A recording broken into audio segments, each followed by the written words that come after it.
Hey there, Domainers, and welcome back to Game Domain. We've done lots of Mario Good to Evils in the past, but this time, we're looking at tons of Nintendo and gaming icons too. We're covering all 35 characters in Brawl's roster, so buckle up, this is going to be a long one. We were originally going to rank all 86 characters in Ultimate, but this video would end up being 2 hours long if we did that all in one video. For this video, we did need to repeat some of our character descriptions from our other Good to Evil videos, since we've already covered them. With that being said, let's begin. The gold medal of goodness goes to the purest Brawl character, Yoshi. He left his tribe to go on a dangerous adventure to return a baby that just fell out of the sky to the stork.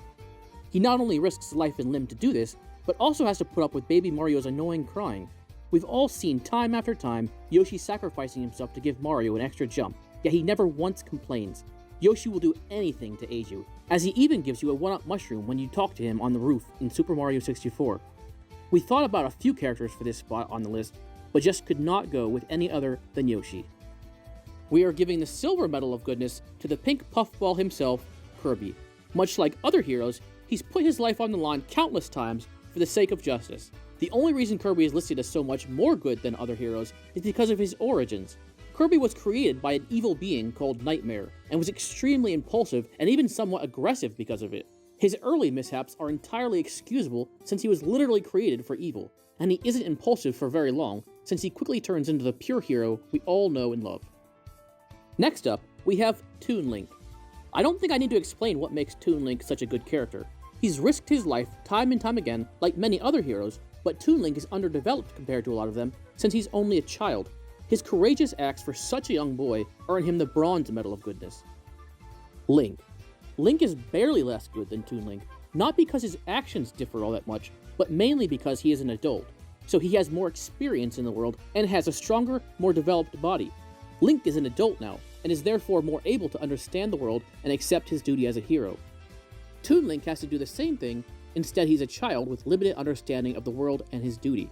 Both of the Links are very close in terms of goodness, but Link is just ever so slightly less good than Toon Link. I don't think I need to explain why Pit is next up as one of the most good characters on our list, since he is literally an angel. The only reason he's not ranked as more good is because a special mirror was able to decipher that Pit had an inkling of a bad side, and was able to create Dark Pit out of that. However, even Dark Pit isn't all that bad, and was only created out of a very small fraction of Pit's mind, buried deep inside of him. Princess Zelda. Time and time again, different versions of Zelda are captured and targeted by Ganondorf for the Triforce of Wisdom that she possesses. Even though her royal role as a princess could have turned her into a stuck-up snob, Zelda remains humble, kind, and focused on justice through the entire series. Her kindness and passion for destroying evil make her one of the most good characters on our list. Next up, we have Luigi. Luigi is often in his brother's shadow and only has like 6 games of his own, while his brother has like 200. But I would argue that Luigi is a better person than his brother. He can be timid and a bit of a scaredy cat, but he puts these fears aside to aid Mario on multiple journeys, as well as completely saving him from 3 different mansions. He went face to face with hundreds, if not thousands of ghosts to save Mario from being trapped in a portrait. Luigi also isn't an attention hog like his brother. He just does what he can to help. You gotta feel bad for him when Mario just decides not to bring him on vacation to the beautiful Isle Delfino, or when he doesn't bring Luigi to the castle for some cake. Yet Luigi doesn't let this bother him. Really, the only bad thing we have found that Luigi has done is when he was controlled by Dementio and became Mr. L. But that is not Luigi's fault, so it won't be held against him here. Next up, we've got Ness and Lucas. These 2 characters are from the same game and very similar in terms of heroism, so I'll bunch them together. Despite their traumatic upbringing, both Ness and Lucas fight for justice while only being children, much like Toon Link. Although they're not as pure as Toon Link because of the instability caused by their childhood, Ness and Lucas are still one of the most pure characters on our list. One of the last of the good characters is the iconic Sonic himself. This blue hedgehog has proven himself as a hero by saving the world time and time again, but it is worth noting that he has an advantage with his lightning-fast speed. Because he's so fast, he doesn't need to be as courageous as some of our earlier heroes, which is why he's ranked a bit lower out of all of the good characters. Following Sonic is another bunch of characters. In this bunch, we've got Fox, Ike, Marth, Samus, and Falco, in that order. To be honest, there isn't much to say about these characters separately, as they are all pretty similar to each other. All of these characters are heroes of some sort, with not much about their character that conflicts with their heroism. Fox is the leader of his crew, meaning he is brave and a great role model, which is why he is the most good of this bunch. Ike and Marth are very similar in that they're both extremely heroic and loyal, with massive kind hearts, but Marth's heart can sometimes even be considered too kind. This sounds like something that would rank him as more good than Ike, but instead, Marth's heart serves as a detriment, as it leads him to be too trusting and get manipulated quite easily. It's very minor, but Marth should trust his judgment instead of trust everybody, for the sake of keeping his comrades out of danger, which would make him even more of a good character. Samus, very similar to Marth and Ike, is compassionate and courageous, but not as compassionate as all of the previous heroes, which ranks her slightly lower on the goodness spectrum. And finally, there's Falco. He's a great heroic crewmate of Fox's crew, but he is shown as being a bit arrogant and isn't as courageous as all of the other heroes before him. Up next, we have the last of the good characters, Mario himself. I was debating whether to put him in the good section or the morally questionable section, but if we're being honest, all the good he has done strongly outweighs the bad. He has saved multiple kingdoms on many occasions, saved the world on multiple occasions, rescued many people in his tenure, and will often defend others from harm. That's all well and good, and we could talk about those actions all day, but why is Mario doing this? Fame and fortune could be a part of it. He's licensed his image to a toy company, which has led to the kidnapping of Pauline. He's also famous around the Mushroom Kingdom and has a reputation to uphold. Mario has a pretty big ego, and hasn't been the best older brother to Luigi. When Luigi finally got some recognition by winning a tennis trophy and thinks Mario was coming up to congratulate him, Mario starts stomping on his shoe for some reason. And as mentioned before, he has left out Luigi on many occasions, and it's not explained why. Lastly, Mario has done some really cruel things to animals back in the 80s with Donkey Kong. He kept Donkey Kong in a cage, and then tried to kill his son when he came to rescue him. Even though Mario has done plenty of questionable things, the amount of good things he has done, even if some aren't for the most altruistic of reasons, still shows Mario is a good person, but is just flawed like the rest of us, and has let some fame go to his head. Moving on to the gray area, we will be starting off with Princess Peach. Peach seems to be an innocent princess cursed with some bad luck by having Bowser always kidnap her, but we need to take a deeper look at this. Peach is a princess, and seems to be a very wealthy one at that. Surely she could hire better security and defense measures, knowing Bowser will constantly try to kidnap her, but she doesn't. She knows Mario is always going to save her, and it seems like she just wants the attention from Mario going on these big adventures just for her. She also hasn't done much to protect her kingdom either, as it gets attacked constantly. She puts her citizens at risk, whether it's intentional or not, and doesn't seem to ever learn from anything that happens. With all that being said, she still does do some good things, like bake a cake to say thank you to Mario. Unfortunately, that ended up with her being kidnapped as well. She also did help Mario save the world in the Thousand-Year Door and Super Paper Mario, and she even rescued Mario once in Super Princess Peach. It seems like luck is just often not on her side, as there is no way she could have known Isle Delfino was vandalized when she thought she was just taking some people on a nice vacation, or when she took the gang to the hotel in Luigi's Mansion 3. She's very similar to Mario in a lot of ways, in the sense that while they both do questionable things, it seems on the inside they are both good people but have let outside factors make them do morally questionable things. Next up, we've got Pikachu, Lucario, Jigglypuff, in that order. These are a bit hard to rank since the Pokemon aren't shown doing many actions in the games. Anime doesn't count. So we had to go by the Pokédex entries to rank these couple of Pokemon. Overall, these entries are vague and make it hard to say where these Pokemon lie on the moral spectrum, which is why we feel it best to categorize them all as morally gray. Another character that was tough to rank was Diddy Kong.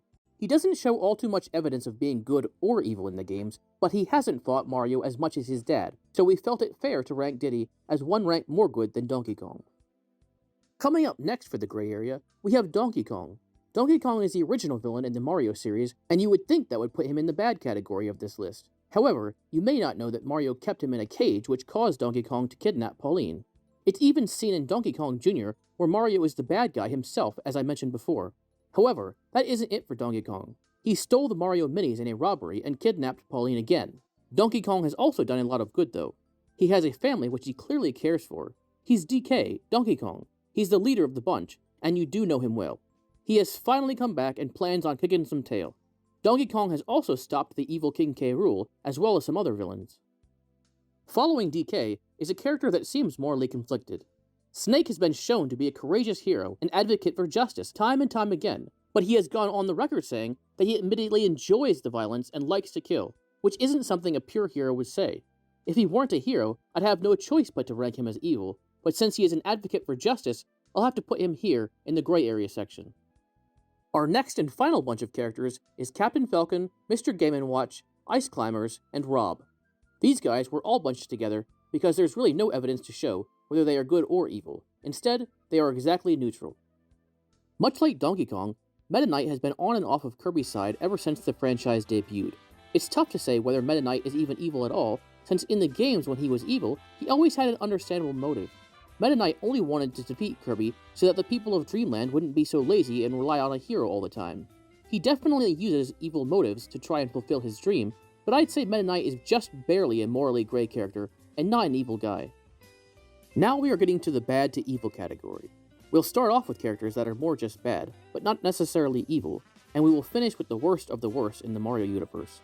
Starting off this category, we have Wario. Wario was another character who started off as a villain, but slowly started to become more of the hero. Well, the hero of his own game, that is. He really is not a good guy, and is very selfish and greedy. Anytime he does something that is seemingly good, he is doing it for money. Wario is really just a bad guy, but not really evil. He doesn't try to control the entire world or constantly raid down chaos, so that is why he is so low on the bad category of this list. Despite being the protagonist of so many Pokemon games, I don't have the heart to argue that the Pokemon Trainer is a good character, or even a morally gray character. Instead, I'm only comfortable with saying that the Pokemon Trainer belongs in the evil category. Pokemon are essentially animals in the world of Pokemon, and the trainers capture these animals to make them fight against each other, which would be the equivalent of dogfights in the real world. For this reason, I have to say that the Pokemon Trainer is evil. Much like the Pokemon Trainer, Olimar captures innocent creatures for the sake of his own enjoyment. Actually, it's not just for his own enjoyment, as in the second game, he uses them for the sake of financial gain, not even for survival or for entertainment. This makes it obvious that Olimar is greedy, but it gets worse. The Pokemon trainers would just battle their Pokemon with each other, and bring them to get healed if they faint. Never would one of the Pokemon die. It's a different story with Pikmin 2, where Olimar sacrifices what's supposed to be his Pikmin buddies for his company's financial gain. As an antagonist of the Kirby series, King Dedede has to be placed high up on the spectrum of evil. Unlike some of these villains, Dedede has little to no redeeming qualities. The only thing that saves him from being more evil is his lack of violence. Don't get me wrong, Dedede can definitely be violent, but he doesn't have as many dramatically evil actions like some of these next entries. The winner of the Bronze Medal of Evil is none other than Wolf. Even though it's implied that Wolf's never killed anybody, it is still made extremely obvious how selfish and greedy the character is.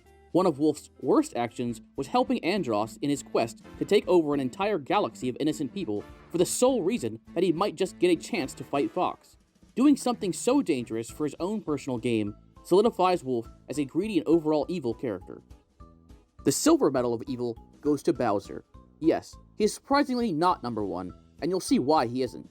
Bowser is perhaps the most famous villain in all of video games, but we don't think he is the most evil in Brawl's roster. First, let's take a look at all the bad things he has done.